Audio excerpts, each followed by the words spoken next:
يا عبادي الذين آمنوا إن أرضي واسعة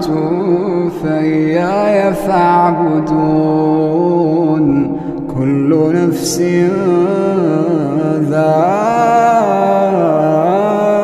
ذائقة الموت كل نفس ذائقة الموت ثم إلينا ترجعون والذين آمنوا وعملوا الصالحات لنبوئنهم من الجنة غرفا تجري من تحتها الأنهار خالدين فيها نعم أجر العاملين.